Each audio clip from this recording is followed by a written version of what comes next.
मुअज़्ज़ज़ सामीन कराम, अस्सलामु अलैकुम वरहमतुल्लाहि वबरकातुहू। आज मैं आपकी खिदमत में शाबानुल मुअज़्ज़म के फ़ज़ाइल बयान करने का शर्फ़ हासिल करता हूँ। अऊज़ु बिल्लाहि मिनश शैतानिर रजीम, बिस्मिल्लाहिर रहमानिर रहीम। क़ाल अल्लाहु तआला फ़िल कलामिल मजीद वल फ़ुरक़ानिल हमीद, इन्ना इद्दतश शुहूरि इंदल्लाहि इस्ना अशरा शहरन फ़ी किताबिल्लाह, सदक़ल्लाहुल अज़ीम। मुअज़्ज़ज़ सामीन इकराम, मैंने आपकी खिदमत में सूरत तौबा आयत नंबर 36 की तिलावत करने का शर्फ़ हासिल किया। अल्लाह रब्बुल इज़्ज़त ने कुरान मजीद फ़ुरक़ान हमीद में फ़रमाया, बेशक महीनों की गिनती अल्लाह तबारक व तआला के नज़दीक 12 महीने हैं। अल्लाह की किताब में इस्लामी महीनों की रूह से 8वें महीने का नाम शाबानुल मुअज़्ज़म है।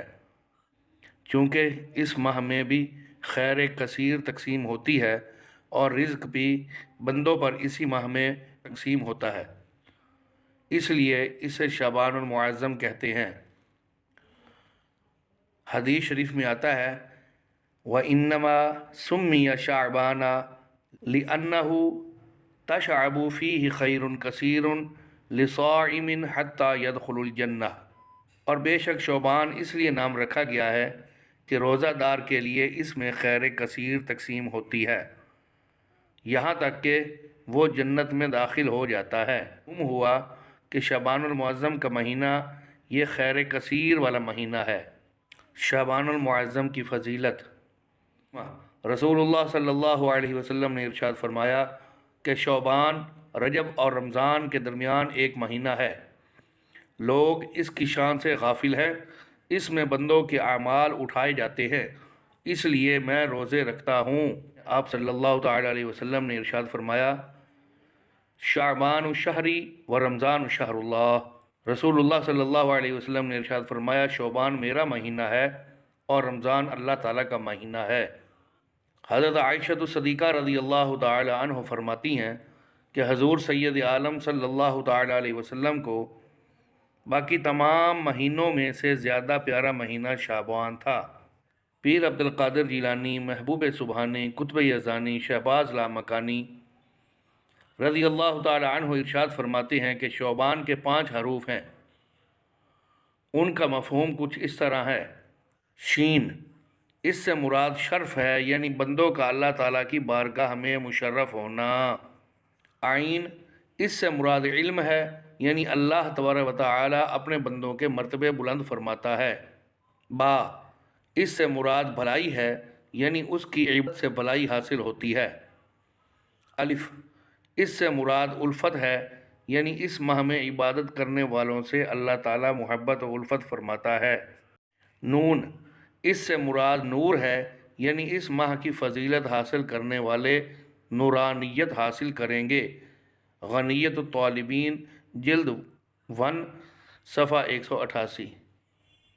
हज़रत अत्तार बिन यसार रज़ियल्लाहु तआला अन्हु से रिवायत है कि रसूलुल्लाह सल्लल्लाहु तआला अलैहि वसल्लम शोबान से ज़्यादा किसी महीने में रोज़े नहीं रखते थे। ये इसलिए कि इसमें साल भर के मरने वालों की मुद्दतें लिखी जाती हैं।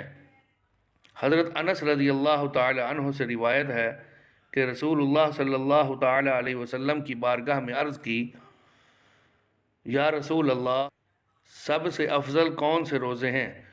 तो सैयद आलम सल्लल्लाहु तआला अलैहि वसल्लम ने फरमाया, शोबान के रोज़े रमज़ान की ताज़ीम के लिए। तुम अपने बदनों को शोबान के रोज़ों से पाक करो रमज़ान के लिए, इसलिए कि जो शख्स शोबान के 30 रोज़े रख लेता है और इफ्तारी से मुझ पर दरूद पढ़ता है, तो अल्लाह तबारक व तआला उसके पिछले तमाम गुनाह बख्श देता है और उसकी रोज़ी में बरकत अता फरमा देता है, और वो इस महीने में रहमत के 300 दरवाज़े खुल जाते हैं।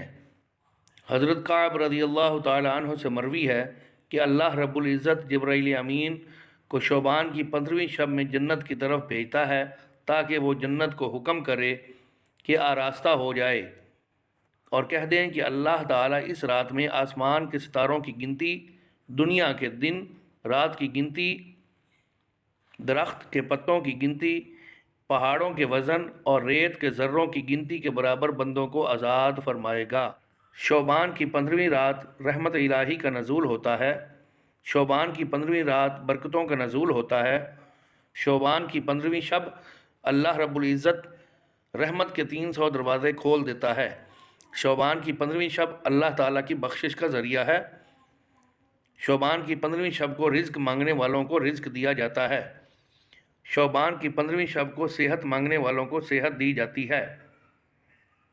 شعبان کی 15ویں شب کو گناہوں کی معافی مل جاتی ہے۔ شعبان المعظم کی 15ویں شب قرب الہی کا ذریعہ ہے۔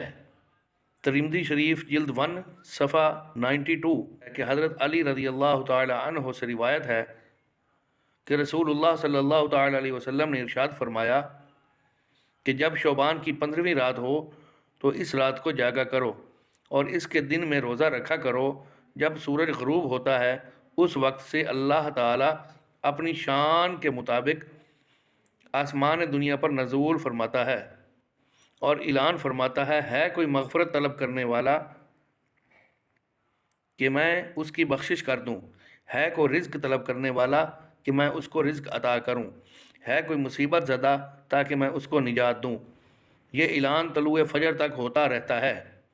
اس حدیث پاک میں ہے کہ 15ویں رات کو اللہ تبارک و تعالیٰ آسمان دنیا کی طرف نزول فرماتا ہے جیسا کہ اس کی کبریائی کے لائق ہے، اور ارشاد فرماتا ہے کوئی مغفرت مانگنے والا جس نے بخشش مانگی ہو اس کو بخشش حاصل ہوتی ہے، اور جو رزق مانگے اسے رزق ملتا ہے۔